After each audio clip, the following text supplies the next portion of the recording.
বন্দি বিনিময় চুক্তির আওতায় হাসিনাকে ফেরত দেবে ভারত। আশা উপদেষ্টা আসিফের ফেরানোর সিদ্ধান্ত রাজনৈতিক, জানালেন পররাষ্ট্র সচিব।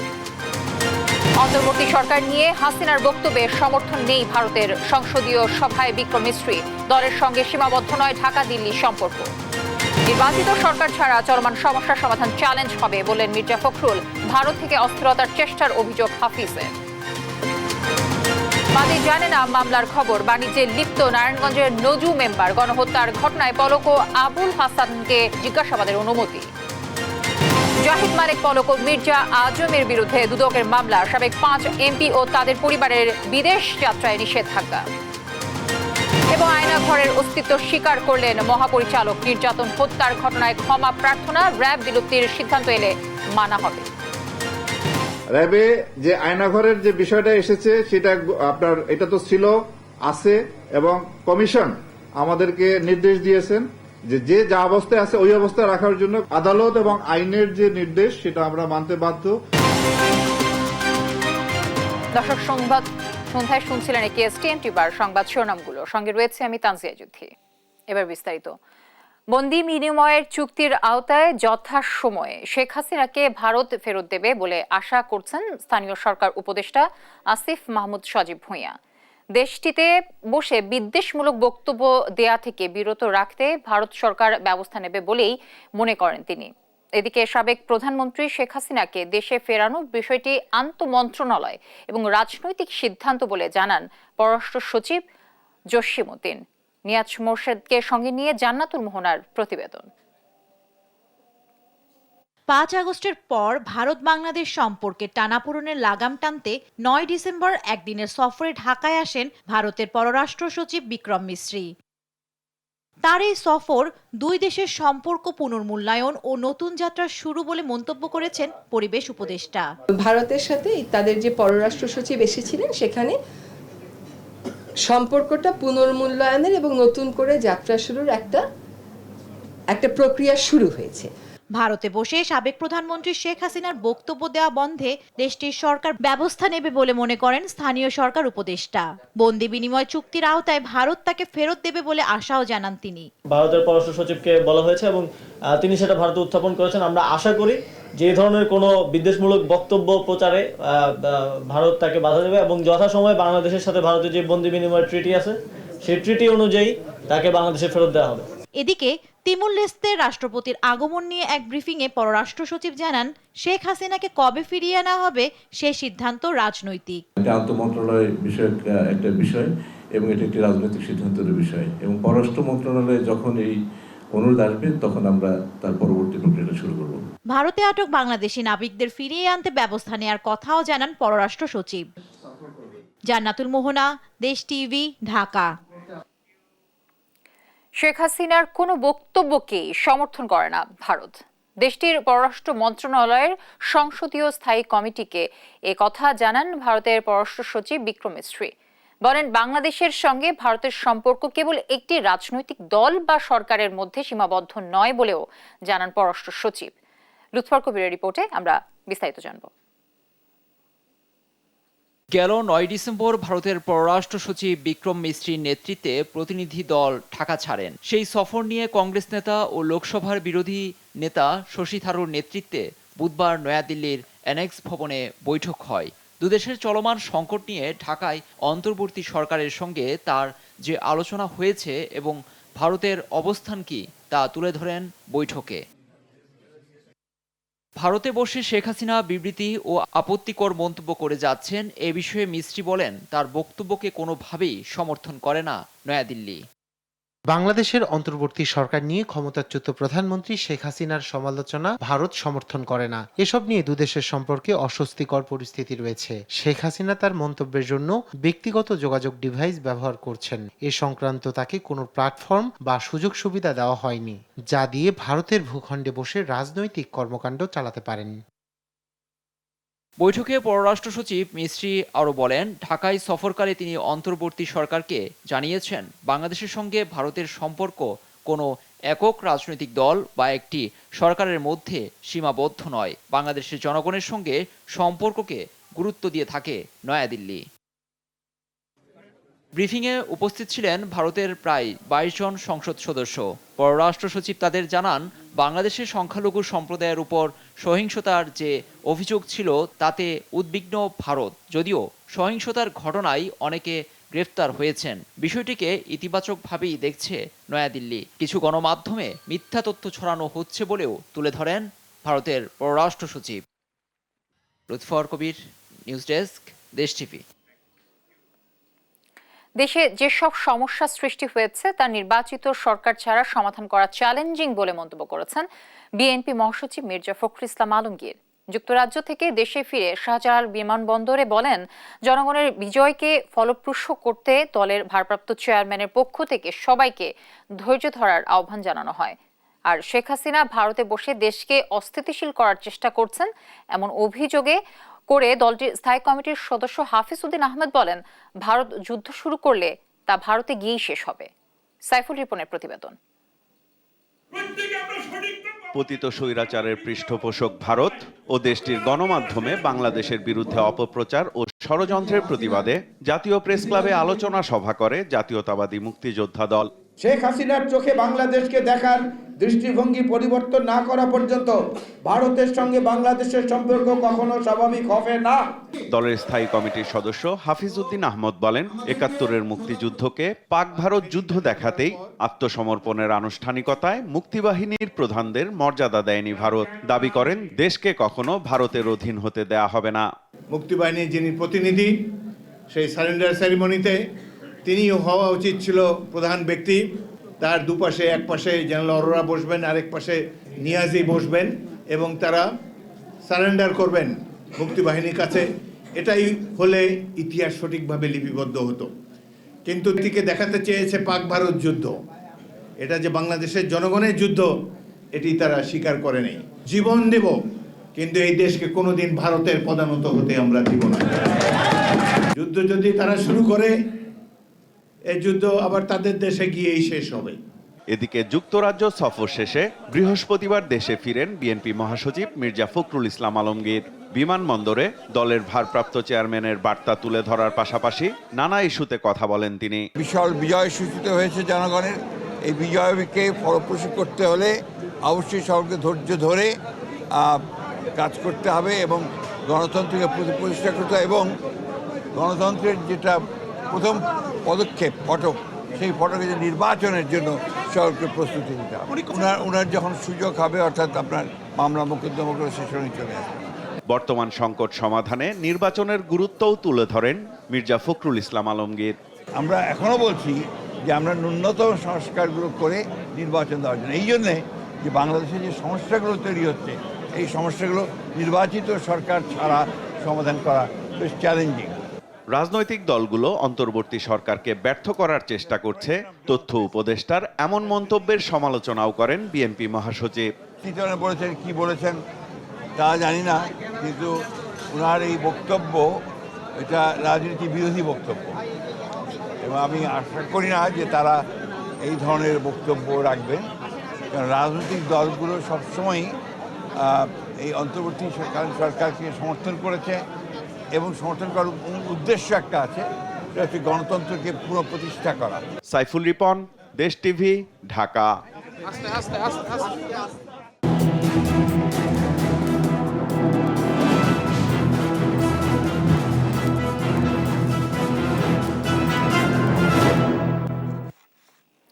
মামলা না করেও হয়েছেন বাদী, গণহত্যায় জড়িত না থাকলেও অনেকেই হয়েছেন আসামি। এমন মামলা বাণিজ্যের মাস্টার মাইন্ড নারায়ণগঞ্জের নজু মেম্বার। অভিযোগ, ব্যক্তিগত দ্বন্দ্বে হত্যা মামলায় আসামি করা হয়েছে অনেককে। তার হয়রানিতে দিশেহারা শহীদ পরিবারও। মিথ্যা মামলা বাণিজ্য ধারাবাহিকের আজ থাকছে ৪র্থ পর্ব। ইশাত সোহেলের ক্যামেরায় এম এ আজিমের রিপোর্টে আমরা বাকিটা জানব।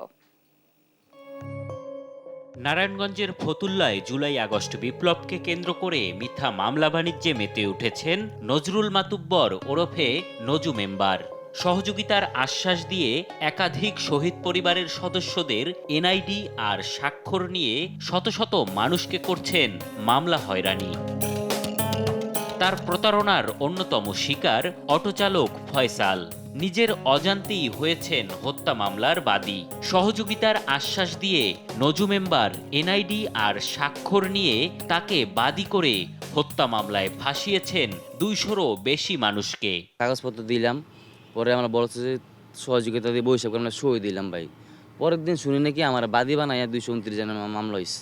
কিন্তু আমি এই মামলা ব্যাপারে কিছু জানতাম না, আর ওই মামলা ব্যাপারে উনি আমার সাথে কোনো শেয়ারও করে নাই। অধিকাংশ আসামিদের চেনেই না ফয়সাল। শুধু আসামি নয়, বিপাকে এখন তিনি নিজেও। বাবা মারা গেল, তার তোমরা বেতন না আমার বাবার উপরে এরকম একটা মিথ্যা একটা অপবাদ দিয়া মামলা কইরা এই নিরীহ মানুষটির যে হয়রানি কইরা যে আজকে তো আমরা আমার অন্তত আমার ফ্যামিলি তো আছেই, আমি যে টেনশন থাকলে আমার ফ্যামিলি টেনশন থাকবো না। নজু মেম্বারের এমন মিথ্যা মামলা হয়রানিতে দিশেহারা শত শত পরিবার। ফয়সালকে বাদী করে করা মামলায় এ পরিবারের দুজনকেই আসামি করেছে নজু। রাজনীতি না করলেও মসজিদ কমিটির দ্বন্দ্বে নজু মামলায় ফাঁসিয়েছেন তাদের। আমরা তো ভাই রাজনীতি করি না, আমাদের তো এরকম হয়রানি করার কোনো প্রশ্ন হয় না। আমার এলাকার আশেপাশে জিজ্ঞেস করে দেখেন রাজনীতি পারপাসে কোনো জায়গায় আমরা ইনকাম করছি কিনা। নজু মাতবররা মসজিদ কমিটি নিতে চায়, তার জন্য এটা করছে, কারণ এই মসজিদের জায়গাটা আমাদের বংশ থেকে দেওয়া। বাদ পড়েনি নিজ স্বজনরাও। জমি সংক্রান্ত বিবাদের রেশে মামলায় আসামি করেছেন চাস্তো ভাইকেও। নজু আমার আপন মামাতো ভাই, কথা বলছেন, ওর স্কিনার থেকে ওরা এই কামটা করতো আর কি, আর কিছু থেকে না। কোনো রাজনীতির মধ্যে ওর কোনো কাগজপত্র ওর কোনো নাম দেওয়া যেত না। এবার মুখোমুখি হতে চাই নজরুল মাতুব্বর ওরফে নজু মেম্বারের। তার দাবি, মানবিক বিষয় বিবেচনা করেছেন তিনি। শহীদ পরিবারগুলোর পক্ষে মামলা দিয়ে আওয়ামী লীগ কর্মীদের রোষানল থেকেও বাঁচিয়েছেন সবাইকে। এই এলাকা ভিত্তিক যারা আওয়ামী লীগ করে এরা যার নেহারি ছাড়ে মারতে ধরতেছে, তখনের জন্য যে আমি সম্পৃক্ত হয়েছি যে কেন ওরা মামলা হয়েছে, ওর বাপ মারা গেছে, মামলা হয়েছে, ঠিক আছে, ওর বাপে আন্দোলনে গেছে, গুলি করছে, ডাইরেক্ট ওপেন গুলি করে মারছে আওয়ামী লীগের লোকজন, তো মামলা হইতে মামলা করছে। তোমাদের এখন তোমরা যদি নির্দিষ্ট কোর্টে নির্দোষ প্রমাণ করে আইসা পারবা। তবে নারায়ণগঞ্জ জেলা পুলিশ বলছে, প্রতারণার মাধ্যমে বাদী করে মামলা হয়রানির অভিযোগ পেলে ব্যবস্থা নেবেন তারা। যদি এমন কোনো বিষয় থাকে তাহলে বাদীর অবশ্যই অধিকার আছে, তিনি আদালতে গিয়ে কথা বলতে পারেন, আমাদের কাছেও বলতে পারেন। আমাদের কাছে বললে আমরা তখন আমাদের আইনানুগ যে ব্যবস্থা আছে আমরা সেগুলো নেওয়ার চেষ্টা করব। জুলাই আগস্ট বিপ্লবে নারায়ণগঞ্জ জেলায় নিহত হয় 23 জন। তবে জেলা জুড়ে হত্যা মামলা হয়েছে 37টি, যাতে আসামি 7,000-এরও বেশি। এম এ আজিম, দেশ টিভি, ঢাকা। অবৈধ সম্পদ অর্জন ও অর্থ পাচারের অভিযোগ তদন্তে সাবেক 5 এমপি ও তাদের পরিবারের সদস্যদের বিদেশ যাত্রায় নিষেধাজ্ঞা দিয়েছে দুর্নীতি দমন কমিশন। বৃহস্পতিবার প্রথম কর্মদিবসেই এই সিদ্ধান্ত নিয়েছে নতুন কমিশন। এছাড়া সাবেক মন্ত্রী জাহিদ মালিক, সাবেক প্রতিমন্ত্রী জুনায়েদ আহমেদ পলক এবং মির্জা আজম ও তাদের পরিবারের বিরুদ্ধে মামলার অনুমোদন দিয়েছে দুর্নীতি দমন কমিশন। এ বিষয়ে আরও জানাচ্ছেন আমাদের সহকর্মী ফজলা আদিত্য। দুর্নীতি দমন কমিশনের নতুন চেয়ারম্যান ডক্টর মোহাম্মদ আব্দুল মোমেনের নেতৃত্বে প্রথম সভায় সাবেক 5 সংসদ সদস্য ও তার পরিবারের সদস্যদের বিদেশ যাত্রায় নিষেধাজ্ঞার সিদ্ধান্ত হয়েছে। দ্রুত এই সিদ্ধান্ত আদালতে পাঠানো হবে বলে জানান সংস্থাটির গণসংযোগ কর্মকর্তা আক্তারুল ইসলাম। বিদেশ যাত্রায় নিষেধাজ্ঞা পেয়েছেন ফেনী 1 আসনের সাবেক এমপি আলাউদ্দিন আহমেদ চৌধুরী নাসিম, ভোলা 3 আসনের নুন্নবী চৌধুরী শাওন, হবিগঞ্জ 3 আসনের আবু জাহির, নোয়াখালী 1 আসনের HM ইব্রাহিম এবং লক্ষ্মীপুর 2 আসনের নুরুদ্দিন চৌধুরী নয়ন। একই সঙ্গে তাদের স্ত্রী ছেলে মেয়েদের বিদেশ যাত্রায়ও নিষেধাজ্ঞা দেওয়া হয়।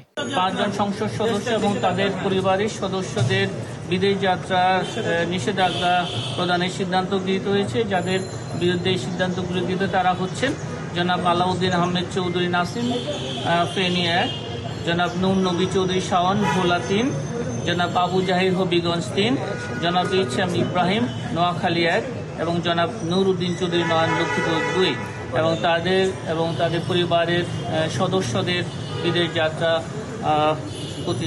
রহিত করে নিষেধাজ্ঞা জারি করা হয়েছে। এই 5 জনের বিরুদ্ধে অনিয়ম, দুর্নীতি ও লুটপাটের নানা অভিযোগ রয়েছে। পাশাপাশি অর্থ আত্মসাৎ ও অর্থ পাচারের মাধ্যমে দেশে বিদেশে বিপুল পরিমাণ সম্পদ গড়ার অভিযোগও রয়েছে। অভিযোগের অনুসন্ধানে তাদের বিদেশ যাত্রায় এই নিষেধাজ্ঞার সিদ্ধান্ত হয়। এদিকে অবৈধ সম্পদ অর্জনের অভিযোগে সাবেক অর্থমন্ত্রী জাহিদ মালেক ও তার ছেলে, সাবেক ডাক টেলিযোগাযোগ ও তথ্য প্রযুক্তি প্রতিমন্ত্রী জুনায়েদ আহমেদ পলক ও তার স্ত্রী এবং সাবেক বস্ত্র ও পাট প্রতিমন্ত্রী মির্জা আজম ও তার স্ত্রীর বিরুদ্ধে আদালতে 6টি মামলার অনুমোদন দিয়েছে দুর্নীতি দমন কমিশন। ফজলে আদিত্য, দেশ টিভি, ঢাকা। র্যাবের বিরুদ্ধে গুম খুনের অভিযোগ স্বীকার করে ভুক্তভোগীদের কাছে ক্ষমা চাইল র্যাব। আয়নাগর ছিল, আছে বলেও স্বীকার করেন বাহিনীর মহাপরিচালক। র্যাব বিলুপ্তির বিষয়ে সরকারের সিদ্ধান্তই চূড়ান্ত বলেও মতামত দেন তিনি। বলেন, কারো নির্দেশে আর গুম খুনে জড়াবে না র্যাব। সকালে র্যাব মিডিয়া সেন্টারে সমসাময়িক বিষয় নিয়ে মতবিনিময় সভায় এসব কথা বলেন র্যাব মহাপরিচালক AKM শহীদুর রহমান। শিউলি রায়ের রিপোর্টে বিস্তারিত। গণ অভ্যুত্থানের পর আলোচনায় আসে শেখ হাসিনার আয়নাঘর। চালানো হয় অভিযানও, উদ্ধার হয় 15 বছর ধরে আটকে থাকা বন্দীরা। এবার আয়নাঘর নিয়ে প্রকাশ্যে কথা বলেন র্যাব মহাপরিচালক। সম্প্রতি মানবাধিকার লঙ্ঘন ও বিচার বহির্ভূত হত্যাকাণ্ডের অভিযোগ তুলে পুলিশ সংস্কার কমিশনের কাছে র্যাব বিলুপ্ত সুপারিশ করেছে বিএনপি। এমন আলোচনার পর সংবাদ সম্মেলনে আসেন বাহিনীটির প্রধান AKM শহীদুর রহমান। বলেন, বিলুপ্ত করা হলে মেনে নেবে র্যাব। এই সময় প্রথমবারের মতো র্যাবের বিরুদ্ধে গুম ও খুনের অভিযোগ স্বীকারও করলেন বাহিনীটির প্রধান। বললেন, গুম খুন কমিশন কাজ করছে। র্যাবে যে আয়নাঘরের যে বিষয়টা এসেছে সেটা আপনার এটা তো ছিল, আছে, এবং কমিশন আমাদেরকে নির্দেশ দিয়েছেন যে যা অবস্থায় আছে ওই অবস্থায় রাখার জন্য। কোথাও এখন কোনো রকম যেন কোনো পরিবর্তন না করা হয়। অ্যাকর্ডিংলি আমরা ঠিক ওইভাবেই রেখেছি যা যেভাবে ছিল অতীতে। এছাড়াও মহাপরিচালক জানান, এই পর্যন্ত 58 কর্মকর্তা সহ 4000-এর বেশি র্যাব সদস্যকে শাস্তির আওতায় আনা হয়েছে। র্যাবের যে সমস্ত সদস্য তারা আইন হাতে তুলে নেওয়া কিংবা তারা যদি অপরাধ কর্মে জড়িত হয়, আমরা তাৎক্ষণিকভাবে তাদের বিরুদ্ধে আমরা কঠোর ব্যবস্থা নেই। এই পর্যন্ত প্রায় র্যাবের 58 জন কর্মকর্তা এবং 4235 জন সদস্যকে শৃঙ্খলা ভঙ্গের জন্য অভিযুক্ত করে তাদের বিরুদ্ধে শাস্তিমূলক ব্যবস্থা নেওয়া হয়। প্রতিষ্ঠার শুরু থেকে জঙ্গি অভিযান নিয়ে র্যাবের কোনো নাটক সাজিয়েছিল কিনা এমন প্রশ্নে মহাপরিচালক বলেন, জঙ্গিদের তৎপরতা ছিল, তবে প্রায় সময় মঞ্চস্থ হতো নাটক, বলির পাঠা হতো সাধারণ মানুষ। 5ই আগস্ট পরবর্তী সময়ে ছাত্র জনতার উপর গুলি করার ভিডিও ফুটেজও দেখে অনেককে আটক করা হয়। এখন পর্যন্ত সাবেক মন্ত্রীসহ মোট 353 জনকে গ্রেফতার করা হয়েছে বলে জানায় বাহিনীটি।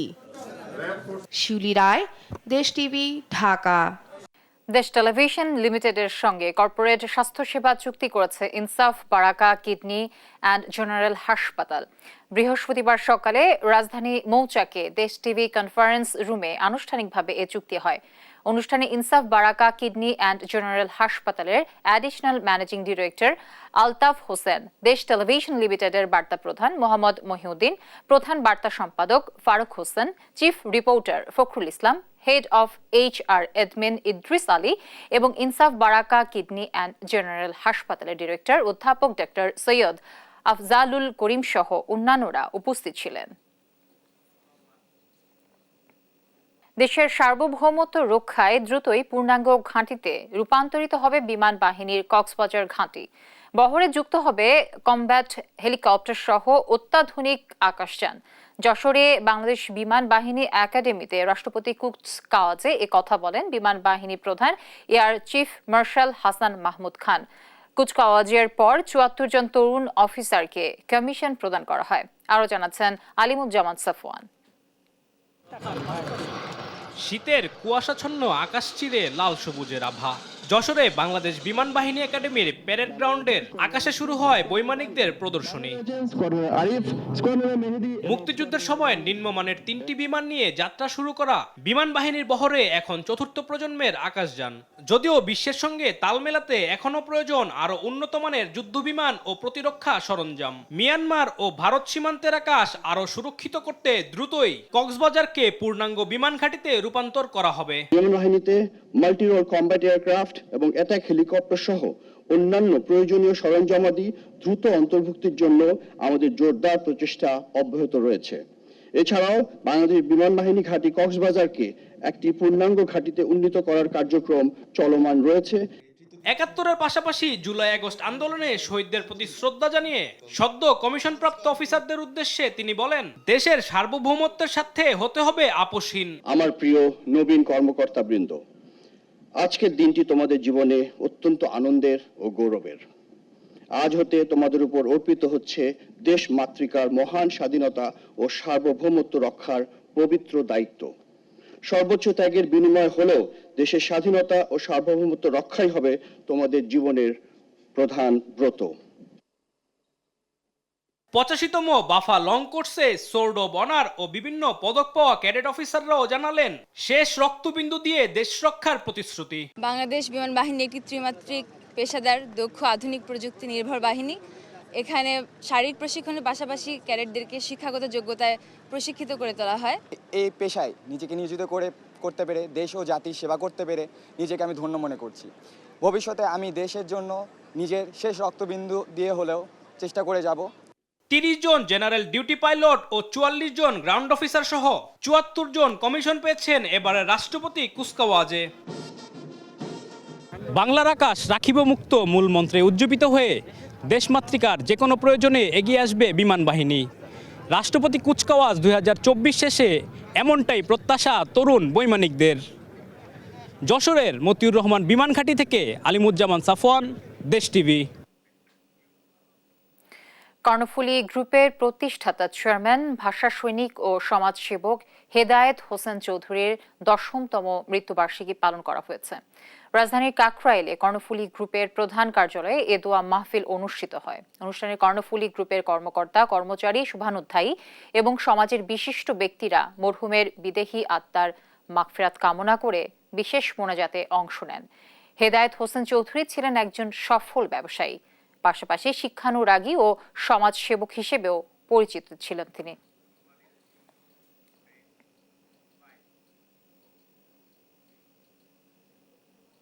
সুমাইয়া আক্তারকে অধিনায়ক করে নারী অনূর্ধ্ব 19 এশিয়া কাপের জন্য দল ঘোষণা করেছে বিসিবি। 15 থেকে 22 ডিসেম্বর মালয়েশিয়ার ক্ল্যাঙ্ক এ অনুষ্ঠিত হবে 6 দলের এ টুর্নামেন্ট। 2 গ্রুপে ভাগ হয়ে খেলবে 6 দল। গ্রুপ এ তে বাংলাদেশের সঙ্গে রয়েছে স্বাগতিক মালয়েশিয়া ও শ্রীলঙ্কা। গ্রুপ বি তে ভারতের সঙ্গী পাকিস্তান ও নেপাল। 13 ডিসেম্বর মালয়েশিয়ার উদ্দেশ্যে দেশ ছাড়বে বাংলাদেশ নারী দল। বাংলাদেশের প্রথম ম্যাচ 16 ডিসেম্বর শ্রীলঙ্কার বিপক্ষে।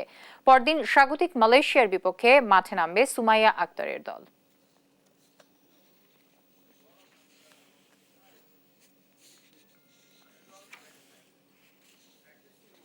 দর্শক, এই ছিল এখনকার সংবাদ সন্ধ্যা। পরে বুলেটিন দেখার আমন্ত্রণ রইল। ধন্যবাদ সবাইকে সাথে থাকার জন্য।